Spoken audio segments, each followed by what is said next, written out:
ఈ రోజు టాపిక్ ఏంటి అంటే సత్యభామ గురించి ఎన్ని మాటలు ఆపేద్దామన్నా వాళ్ళకి వార్నింగ్లు ఇచ్చామా లేకపోతే వాళ్ళకి మనం ఏమన్నా హింసిస్తున్నామా అంటే అవేమి చేయట్లేదు కాబట్టి వాళ్ళు అలా రెచ్చిపోతున్నారు.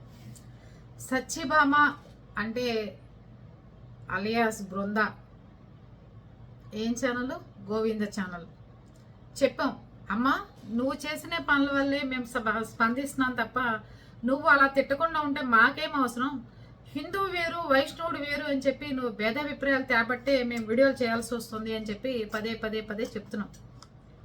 నిన్న వాళ్ళ ఫాలోవర్స్కి చెప్పాం, మీరు ఇక్కడితో ఆపేసేయండి, మీకే మంచిది, అనవసరంగా మీరు మళ్ళీ మాట్లాడటం స్టార్ట్ చేస్తే మళ్ళీ వీడియోలు చేస్తాను, అనవసరంగా మీరు సైలెంట్గా ఉండండి అంటే శంకర్ అని ఆడాలతే మగ తెలియదు కానీ ఒకళ్ళు వచ్చి మీరు ఆవిడ ఫాలోవర్లు, మీరు మీ అన్నయ్యల కోసం నువ్వు సపోర్ట్ చేస్తున్నావు, అసలు వాళ్ళు ఎవరో తెలియదు, వాళ్ళ ఛానల్ ఏంటో తెలియదు, లేకపోతే వాళ్ళ విషయం తెలియదు, వాళ్ళ ఛానల్ నేను ఎప్పుడు చూడలేదు, నేను చూడను రా బాబు యూట్యూబ్, అసలు అనుకోకుండా యూట్యూబ్లోకి రావాల్సి వచ్చింది, అంతేగాని పొద్దున్న లేచిన దగ్గర నుంచి ఎవరు ఏ వీడియోలు పెట్టారు, ఎవరు ఏం చేశారు అనేది చూడను నేను. అంటే ఇప్పుడు ఈ వారం రోజుల నుంచి అదే పనిలో ఉన్నాను, ఎవరి వీడియోలు ఏంటి, ఎవరెవరు ఏంటి అనేది. అయితే ఆ శంకర్ అనే అతను పెడుతున్నాడు, మీరు కూడా స్కానర్ పెట్టి అడుక్కోండి అని. అరే నాయనా, ఆవిడలకు రే నిన్ను తంతానరా, నిన్ను పొడుస్తానరా, లేకపోతే నువ్వు అలా చేయరా, నిన్ను వెదవిరా, నువ్వు కొంకురా, ముష్టోడిరా, నువ్వు సన్నాసిరా అని చెప్పి ఇంకా గాలి తిట్లు బోడి తిట్టింది. అలా నేను తిట్టను, నాకు రావు, అర్థమైందా? ఇంకోటి, స్కానర్లు పెట్టి నేను అడుక్కోవడం ఏంటి? నేనే 10 మందికి పొద్దున్న లేస్తే దాన ధర్మాలు చేస్తాను, స్కూళ్ళకి వెళ్తాను, డొనేషన్లు ఇస్తాను, స్కాలర్షిప్లు ఇస్తాను, సైకిల్ కొనిస్తాను, బోల్డ్ చేస్తాను. నువ్వు వచ్చి నా ఛానల్లో మొన్న కూడా చెప్పా, నా ఛానల్లో వెతికిన బ్యాడ్ కామెంట్ కనపడదు, ఒకవేళ కనపడింది అంటే అది గోవింద ఛానల్ నుంచి వచ్చిన బుర్రలేని ఫాలోవర్స్ దగ్గర నుంచి అని చెప్పాను చాలాసార్లు, తెలిసింది కదా మీకు. ఈవిడ గురించి వదిలేసేయచ్చు, కానీ వదిలేస్తే పెట్టరేగిపోతూ ఉంటారు ఇట్లాంటి వాళ్ళు. మా వీడియోలు మేము చేసుకుంటే మాకే బోల్డంత టైంపాస్, అనవసరంగా లేని వాళ్ళ గురించి వాళ్ళ ఛానల్ గురించి మాట్లాడే ఉద్దేశం నాకు ఎప్పుడు లేదు, ఒకళ్ళ దాంట్లోకి వెళ్ళి మాట్లాడాల్సిన ఉద్దేశం నాకు ఎప్పుడు లేదు. ఈవిడ రేపు పెట్టింది, రేపు పెట్టి ఇప్పుడు ప్రతి ఒక్కడిని వాణితంతా వీడిని పొడుస్తా అని మొదలెడితే అతను అంటున్నాడు, మీ అన్నయ్యలు ఎలా మాట్లాడుతున్నారో చూస్తున్నారా, ఒక ఆడవాడిని ఇంత మాట్లాడతారంటే తప్పని చెప్తున్నాగా, సర్ది చెప్దాం రమ్మంటున్నాగా, సంధి కుదురుస్తాం రమ్మంటున్నాం కదా. అప్పటిదాకా 14 వాట్సాప్ గ్రూపుల్లో ఉన్న మనిషి బయటికి ఎందుకు వచ్చింది, ఎందుకు వాళ్ళకి నీకు పట్టలేదు, నువ్వు బయటకు వచ్చి చెప్పు, అది కదా చెప్పంటున్నావు. ఇప్పుడు కొత్తగా పొద్దు నుంచి యూట్యూబ్లో పెద్ద పెద్ద వీడియోలు ఆవిడ మొగుడు ఎవరికో వార్నింగ్ ఇస్తున్నట్టు, గోపి అని ఆయనకి ఎవరికో వార్నింగ్ ఇస్తున్నట్టు, ఒరే నీ సంగతి తెలుస్తారు, అసలు ఆ బూతులు ఈవిడ కంటే మించిపోయి ఇద్దరు కలిసి రాత్రిపూట మాట్లాడుకుంటారేమో, ఎవరెవరికి ఏం బూతులు మాట్లాడాలి, ఎవరెవరికి ఏం బూతులతో తిట్టాలి అని మాట్లాడుకుంటారు అనుకుంటా. అందుకే దేవుడు ఇద్దరిని భలే కుదురుస్తాడు అంటారు చూసారా, ఖచ్చితంగా వాళ్ళిద్దరిని కుదిర్చాడండి. లేకపోతే ఒక ఆడ మనిషి వచ్చి అలా మాట్లాడుతుంటే అంత కంట్రోల్ చేయకుండా ఏ హస్బెండ్ ఉండడు, కానీ ఆయన రెచ్చగొడుతున్నట్టున్నాడు, మనకి ఫాలోవర్స్ ఎక్కువ రావాలి, డబ్బులు ఎక్కువ రావాలి, మన ఛానల్ ఎక్కువ చూడాలి, నువ్వు పెద్ద పాపులర్ అవ్వాలి, ఏ యూట్యూబర్ అయినా నీ గురించి ఇంకా వీడియో చేసుకుంటూ ఉండాలి, నీ పేరే జపిస్తూ ఉండాలి అని చెప్పి ఫేమస్ అవ్వాలంటే రెండే పనులు, ఒకటి రాజకీయం, 2 యూట్యూబ్లో కూర్చుని జనాలు తిట్టడం, అది పరిస్థితి. ఈ 2 ఉంటే చాలా జనాలు ఫేమస్ అయిపోతుంటారు. రాజకీయాల్లో ఉంటే పక్కవాడు ఎప్పుడు తిడుతూనే ఉంటాడు, మనని ఫేమస్ అవుతాం. ఈ యూట్యూబ్లో ఉండి వైరల్ వీడియోలు చేసుకుంటూ జనాన్ని తిడుతూ ఉన్నారనుకోండి, ఖచ్చితంగా అవుతాం ఫేమస్. ఈవిడ తిడుతుంది అడుక్కు తినే మొహాలు, ముష్టి మొహాలు, వెదవ మొహాలు అని. సేమ్ ఫాలోవర్ కూడా వచ్చి మన దాంట్లోకి మీరు కూడా స్కానర్ పెట్టి అడుక్కోండి అంటున్నాడు. అసలు ఏమనుకుంటున్నారు, ఫ్లాష్ బ్యాక్ తెలియకుండా మాట్లాడటానికి ఏమనుకుంటున్నారు? మీ బృందక్కలాగా అనుకుంటున్నారా? ఏమనుకుంటున్నారు? మీ సత్యభామలాగా అనుకుంటున్నారా? నన్ను ఆవిడికిలాగా అనుకుంటున్నారా? వాళ్ళ అపాయింట్మెంట్ కావాలి, వీళ్ళ అపాయింట్మెంట్ కావాలని ఆఫీసుల దగ్గరికి వెళ్ళి నుంచుని అపాయింట్మెంట్లు తెచ్చుకునే మనిషిలా కనిపిస్తున్నాను నేను? ఏమనుకుంటున్నారు మీరు నా గురించి? నా గురించి తెలియదు, తెలుసుకోవాల్సిన ప్రయత్నాలు కానీ ఏమీ చేయాల్సిన అవసరం లేదు. నా గురించి తెలియడం అంటే ఇలా ఆఫీసుల దగ్గరికి వెళ్ళి కొంచెం మీకోసం వచ్చాను, కొంచెం మాట్లాడి వెళ్ళిపోతాను, మాట్లాడి వెళ్ళడానికి వచ్చి వాళ్ళ ఆఫీసుల్లో కూర్చుని ఆడవాళ్ళు మందు కొడుతున్నారు, వీళ్ళ ఆఫీసులో కూర్చుని పాన్ పరాకులుగా తింటున్నారని ఇన్ఫర్మేషన్ అంతా గ్యాదర్ చేసుకొచ్చి అది తీసుకొచ్చి యూట్యూబ్లో చెప్పటం ఇలాంటివి కాదు. ఈ రూమ్ దాటి ఈ ఇల్లు దాటి ఎవడ ఆఫీసుల్లోకి వెళ్ళి మాట్లాడటాలు చేయటాలు అసలు మాకు ఇంటా వంటలేవు. అర్థమైందమ్మా? మొన్న ఏదో నీ వీడియోలో కొంతమంది ఆడవాళ్ళని అన్నావు, చీర కట్టుకున్న వాళ్ళందరూ పనికి మాలిన వాళ్ళు, మూల కూర్చోవాలి, వాళ్ళు మాట్లాడతారని. నైటీ వేసుకుని షాల్వా కప్పుకునే వాళ్ళు మాత్రమే రోడ్ల మీదకి వచ్చి మాట్లాడాలా ఏంటి? పైగా మొహాలు పగలు కొడతావు, మూత పగలు కొడతావు, ఇష్టారాజ్యంగా మాట్లాడు అందరి గురించి. దేనికి పగలు కొడతావు అసలు? నువ్వేంటి గోవింద ఛానల్ అని పేరేంటి? నువ్వు గోవింద నమస్మరణ చేసుకుంటూ చక్కగా భక్తి మార్గంలో రామాయణాలు భారతాలు చెప్పుకోక ఈ పిచ్చివాగుడంతా ఏంటి? చూసేది ఎదుర్కొంటా భగవద్గీత పెట్టుకుంటావు, తిట్టేదంతా బూత్ తిట్లు. ఉరై తురై సన్నాసి ఎదవల్లారా, అలాంటి వాళ్ళ ఇలాంటి వాళ్ళ, నీకు అది లేదు నీకు ఇది లేదు, ఇదే. నువ్వు సైలెంట్ అయిపో, నీ వాళ్ళు అయిపోవాలి. ఆ శంకర్ చెప్తున్నాడు నీకు ఫాలోవర్స్ పెరగాలి, డబ్బులు రావాలనే కదా నువ్వు కూడా కక్కుర్తిపడి వీడియోలు చేస్తున్నావు అని అడిగాడు.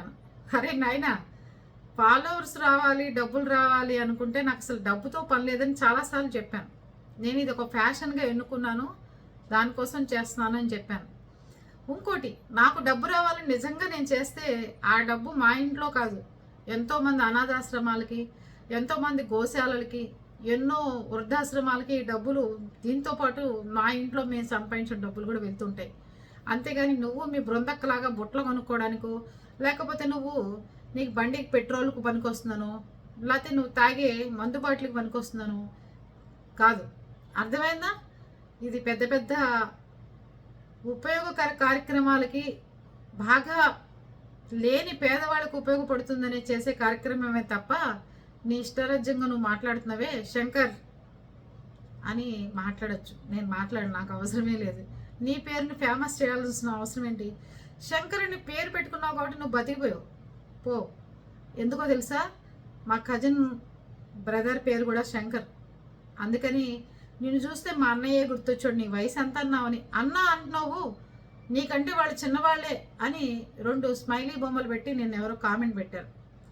చిన్నవాడా పెద్దవాడా అని కాదు, రాయలసీమలో కానీ నెల్లూరులో కానీ ఎక్కడైనా కానీ మనిషి చిన్నవాళ్ళవని పెద్దవాళ్ళవని ఏదైనా అవని అన్న అక్క అని సంబోధించడం మర్యాద. అవి తెలియకపోతే మీ సంస్కారానికి వదిలేస్తున్నాను. ఇంకోటి పెడుతున్నారు ఏమని అంటే, అమ్మ నువ్వు గోవింద ఛానల్ గురించి వీడియోలు చేసిట్టం ఆపేయమని చెప్పాం కదా, అయినా కూడా నువ్వు అటు చేసావంటే ఆవిడ బయటకు వచ్చి తిట్టిందంటే మాత్రం నీకు బాగుండదు, నువ్వు తర్వాత నీ ఇష్టం అని. ఏమండి, ఒక మనిషి మీద అన్యాయంగా వెళ్ళి తిడితే ఆ తిట్లు వాళ్ళకే తగిలి వాళ్లే సర్వనాశనం అయిపోతారనే విషయం తెలియకపోతే అలాగా నీ ఫాలోవర్స్కి బుద్ధి ఉండాలి కదా. అయినా కూడా ఆవిడకి బుద్ధి లేదు, మాట్లాడుతూనే ఉంటుంది. ఇంకోటి, శివుడిని తిట్టడం, శివుడి గురించి మాట్లాడటం, వైష్ణవ మతాన్ని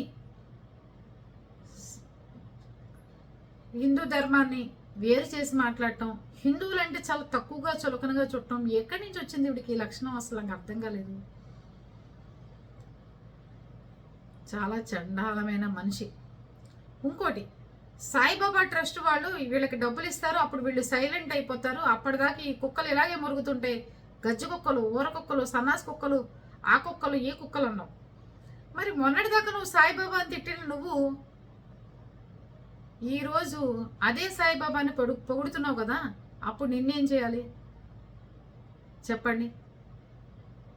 ఒక ముస్లిం మీద ద్వేషంతోనో, ఒక క్రిస్టియన్ మీద ద్వేషంతోనో మీరు అనవసరంగా అక్కర్లేని దాంట్లో దూరి సాయిబాబా గుడి నుంచి డబ్బులు రాగానే వీళ్ళ నోర్లు మూతపడిపోతాయని చెప్తున్నావు చూసావా?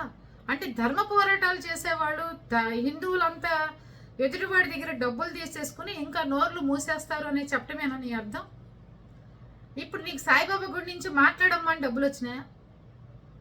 ఇదిగో నా టేబుల్ మీద ఎప్పుడూ సాయిబాబా ఉంటాడు. సంవత్సరానికి నేను దసరాలో, సమ్మర్లో మా ఇంటిల్లు పాది మా కుటుంబం అంతా సాయిబాబాని కొలుస్తాం, సాయిబాబా దగ్గరికి వెళ్తాం. అర్థమైందా? ఒక మతాన్ని మాట్లాడటం కరెక్టే, కానీ నువ్వు ఆ మతంలోకి ఉండొద్దు సాయిబాబా అనేమో అప్పుడు ద్వేషించి ఇప్పుడు నేను తెలుసుకున్నాను బలానా వాళ్ళు వచ్చి చెప్పారు అని మాట్లాడుతున్నావు చూసావా, అదేంటి? మనం ఇంట్లో ఎవరు చెప్పినా ఏది వినం, మనం పెద్దవాళ్ళు ఏదైనా చెప్పినా వినం. సోషల్ మీడియాలో కనుక ఇప్పుడు ఎవరైనా వచ్చి హిందూ ధర్మం వేరు వైష్ణవ ధర్మం వేరంటే మనం వేరే అనుకోవాలన్నమాట. అయితే సాయిబాబా దేవుడు కాదు అని ఇంకోళ్ళంటే కాదనుకోవాలన్నమాట. సాయిబాబా గుడి కూల్చేయాలి ఉండకూడదు, సాయిబాబా వేరు మన దేవుళ్ళు వేరంటే అందరూ అదే అనుకోవాలన్నమాట. అలా బలవంతంగా రుద్దే మార్గాలు తీసుకొస్తున్నారు. ఎందుకని? పోరాడండి, ఉద్యమాలు చేయండి, మాట్లాడుకోండి, మీటింగ్లు పెట్టుకోండి, అంతవరకే. ఈ మతాలు ఆ మతాలు అది నువ్వు కాళ్ళు కడుక్కో కాళ్ళు తాగు ఆలిది నువ్వు వాళ్ళని ముస్లిమ్స్ని ఎలా తప్పుపడతారని నువ్వు ఈ రకంగా ఏంటి అసలు నాకు అర్థం కాల. వాళ్ళ ఆఫీస్కి పని వాళ్ళ నువ్వు పర్మిషన్ తీసుకుని వెళ్ళింది కాకుండా, వాళ్ళ ఆఫీస్కి నువ్వు పర్మిషన్ తీసుకుని వెళ్ళింది కాకుండా, వాళ్ళ ఖాళీ లేదన్నా సరే, ఒక్క నిమిషం,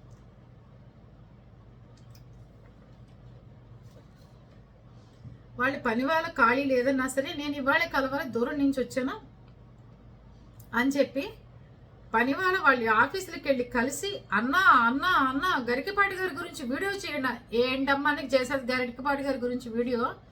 గుడ్డు గురించి చెప్పాడు, తప్పేంటి అసలు ఆయన గుడ్డు గురించి చెప్తే? వాడేమన్నా శోభనం పెళ్లి కొడుక కూర్చోబెట్టి అన్నీ పెడుతున్నారు, వాడికి చదువు నేర్పించండి అంటున్నారు, తప్పేంటి? 15 ఏళ్ల కుర్రాడు ఐపీఎల్లో ₹1 కోటి తీసుకెళ్తున్నాడు కాసేపు ఆగి.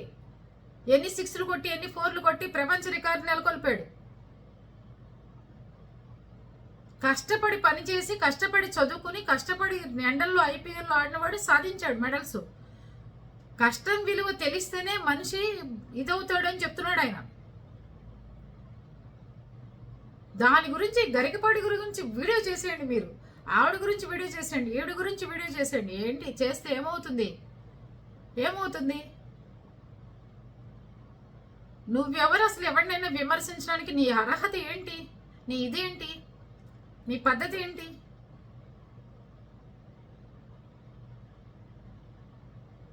నేను గ్రౌండ్కి వెళ్తే ఎన్ని రౌండ్లు కొడతానో తెలుసా, నేను ఎలా పరిగెడతానో తెలుసా. మహేష్ బాబు పరిగెత్తినట్టు పరిగెత్తింది గ్రౌండ్లు అరిగేటట్టు, పెద్ద ఇది ఇచ్చేసి. తాళి లేకపోయినా పర్వాలేదు, తాళి ఉంటేనే ఇదా, నల్లపూసలు లేకపోయినా పర్వాలేదు, బొట్టు లేకపోయినా పర్వాలేదు అని మొహాలు ఇలా రుద్ది అలా చూపించి ఈ తడిని ఇలా తుడుచుకోవాలి. ఎన్ని ఛానల్స్ పెడతావమ్మా నువ్వు? ఈరోజు మీ ఆయన అని చెప్పుకుంటున్నా, నాకైతే తెలీదు, అది నేను విన్నాను కాబట్టి చెప్తున్నాను. నువ్వు బయటకు వచ్చి ఖండించు మా ఆయన కాదని. మీ ఆయనని చెప్పుకుంటున్నవాడు ఎలా బెదిరిస్తున్నాడో. మావిడి గురించి ఎందుకు వీడియోలు పెడతారు? మావిడి గురించి ఎందుకు నువ్వు పోస్ట్ పెట్టావు ఫేస్బుక్లో? అది తీసే మర్యాదగా, లేకపోతే నేను అంత చూస్తాను, అక్కడికి రా ఇక్కడ రా అక్కడ రా. ఆయనేమో నీ పెళ్ళమేనా నీ పిల్లలేదా అని అవతల ఆయన అడుగుతున్నాడు. అసలు అది ఏంటో అర్థం కావట్లే, గందరగోళం.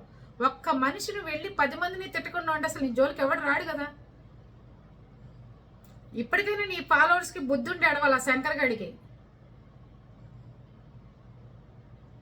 మరి ఆడో మగో తెలీదు అంటే పేర్లు ఒక్కొక్క రోజు ఇంట్లో పిల్లలవో హస్బెండ్లో ఉంటే ఆడవాళ్ళు పెడుతూ ఉంటారు కామెంట్లు. మరి పెట్టింది ఆడ మగ తెలీదు నాకు. తెలిస్తే మాత్రం నువ్వు పెట్టు, ఆడదానివో మగవాడివో పెట్టు. ఇంకోసారి స్కానర్లు పెట్టి అడుక్కో అని చెప్ప మాకు. ఎందుకంటే బండి కొట్టించుకోవడానికి పెట్రోల్ లేనివాడు కూడా మాట్లాడతాడు.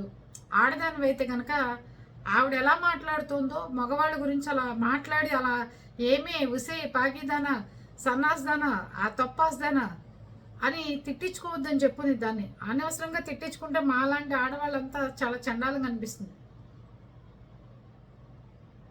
మేమే సెటిల్ చేస్తాం, రాజీ కుదురుస్తాం చక్కగా. ఇద్దరు గొడవలు పడకండి, ఎవరి వీడియోలు వాళ్ళు చేసుకోండి, ప్రశాంతంగా ఉండండి. ఇవ్వండి, పెట్టండి, ఫోన్ నెంబర్లు పెట్టండి. ఆ లలిత్ కుమార్ గారితో వాళ్ళతో నేనే మాట్లాడతాను. వాళ్ళు చక్కగా బ్రహ్మాండంగా వినే మనుషులు. ఈవిడలాగా గాలి తిట్లు తిట్టరు వాళ్ళు అనవసరంగా. వాళ్ళేం నాకు బంధువులు కాదు, నాకేం తెలిసిన వాళ్ళు కాదు, అసలు వాళ్ళ ఛానల్స్ చూడలేదు. ఈవిడ తిట్టిన తిట్లు అసలు ఎవడైనా ఇంకో మగాడైతే కనీసం 100 పోట్లు పసపస పొడి చేసి వెళ్ళిపోయేవాడు. అంత దారుణంగా తిడుతుంది అసలు నిజంగా. ఎంత అసహ్యకరమైన మాట్లాడి ఆడవాళ్ళు మాట్లాడేది. ఇంత అసహ్యకరంగానా? మీరు కానీ ఆ కామేశ్వరి కానీ ఏదన్నా భగవద్గీత చెప్పాలంటే భగవద్గీతలో దాని గురించి మాట్లాడు. నువ్వు భగవద్గీత చెప్పి వీళ్ళందరినీ ఊహించుకుని చెప్తుంటావు.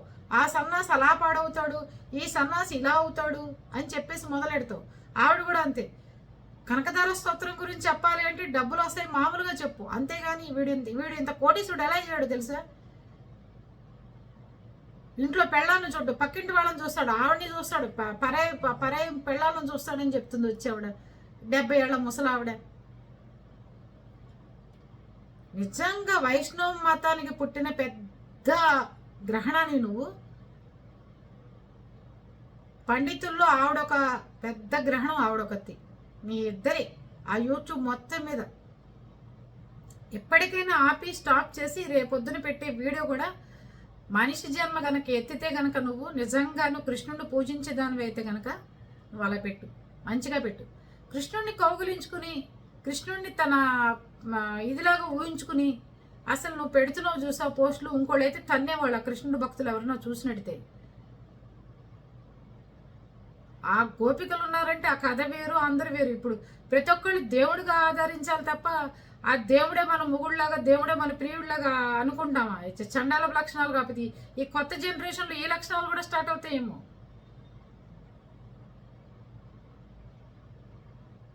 వాళ్ళపై గుండెల మీద సిగ్గుపడుతూ పడుకోవడం ఏంటో నాకైతే అర్థం కాలేదు బాబోయ్. ఈ చండాలం నేనెక్కడ చూడలేదు. కృష్ణుడు గుండెల మీద వాలిపై పడుకుంటే కృష్ణుడు ఇప్పుడు భుజం చుట్టూ చూసేసినట్టు ఏ పిక్చర్ తయారు చేసి పెట్టుకుంది మహాతల్లి, పోస్ట్ పెట్టింది. ఇది ఎక్కడ చూడలే నేను ఇట్లాంటి రామాయణాలన్నీ. ఎక్కడ రామాయణం చెప్తూ దాంట్లో మళ్ళీ వీళ్ళందరినీ చేస్తావు, భగవద్గీత చెప్తూ మళ్ళీ వీళ్ళందరినీ చేస్తావు. అసలు ఆ తమ్మినీళ్ళు కనుక నువ్వు మార్చు, ఫస్ట్ నీకు బాగుపడతావు. అప్పటిదాకా లేకపోతే నీకు చాలా అసహ్యకరమైన తమ్మినీళ్ళు పెట్టి ఆడవాళ్ళని కించపరిచే విధంగా అందరినీ తిడుతావు. అసలు నువ్వు వీడియో చేసావంటే తిట్టని వాళ్ళు ఎవరో చెప్పు, తిట్టని వాళ్ళు ఎవరో చెప్పు అసలు నువ్వు వీడియో చేసావంటే. మరి ఆ ముగుడేంటమ్మా అసలు అలా తిడుతున్నాడు జనాల మీదకి వచ్చి బూతులు. నీ భార్య గురించి అంటేనే అంత ఇది ఉంటే అవతల వాళ్ళ భార్యలు కూడా బయటకు వచ్చి ఏంట్రా నీ పెళ్ళం మా మొగుళ్ళని అంటుంది ఏమనుకుంటామంటే ఎక్కడ పెట్టుకుంటారు మీ ఇద్దరు తలకాయలు? పైగా మర్చిపోయిన ఈయనట రేవంత్ రెడ్డి బియ్యంకుడి కంపెనీలో జాబ్ చేస్తాట మేనేజర్గా అని చెప్తున్నాడు. ఆ వీడియోలో వస్తున్నాయి, అది నిజమో అబద్ధమో తెలియదు. రేవంత్ రెడ్డి బియ్యంకుడి కంపెనీలో మేనేజర్ అయితే ఏంటి, ఆ మేనేజర్లు ఎంత చీప్గా చూస్తారో మీకు తెలీదా? అయితే ఏం చేస్తావు? అలాంటి పెద్ద పెద్ద వాళ్ళ దగ్గర పనిచేస్తున్నప్పుడు నోర్లు మూసుకుని ఉండాలి. సోషల్ మీడియాలో చెప్తే ఉద్యోగాలు ఊడిపోతాయి అనవసరంగా. ఈవిడ యూట్యూబ్ పోతుంది, నీ ఉద్యోగం ఊడిపోతుంది. స్కానర్లు పెట్టి నువ్వు వాడి శంకర్ గారు కలిసి అడుక్కోవాలి. అమ్మా డబ్బులు వేయండి అమ్మా, ప్లీజ్ అమ్మా డబ్బులు వేయండి అమ్మా, మా యూట్యూబ్ ఛానల్ పోయిందమ్మా, ఆయన ఉద్యోగం పోయిందమ్మా అని డబ్బులు వేసుకుని అడుక్కోవాలి. అప్పుడు మా లాంటి వాళ్ళు అందరూ వచ్చి మళ్ళీ ఆ స్కానర్లో వీళ్ళందరినీ తీసుకొచ్చి లలిత్ కుమార్ గారిని వీళ్ళందరినీ తీసుకొచ్చి మీకు డొనేషన్లు ఇప్పిస్తాను నేనే, వాళ్ళు ఎక్కడున్నారు కనుక్కుని. అసలు తెలిసిందా? నువ్వు కావాలని ఆఫీసుల్లో అపాయింట్మెంట్లు తీసుకుని వెళ్తున్నావు. అదే నన్ను కలవాలంటే మాత్రం అపాయింట్మెంటు తీసుకున్నా కూడా ఒక 6 నెలల తర్వాత రాగలుగుతావు. అర్థమైందా? ఓకేనా?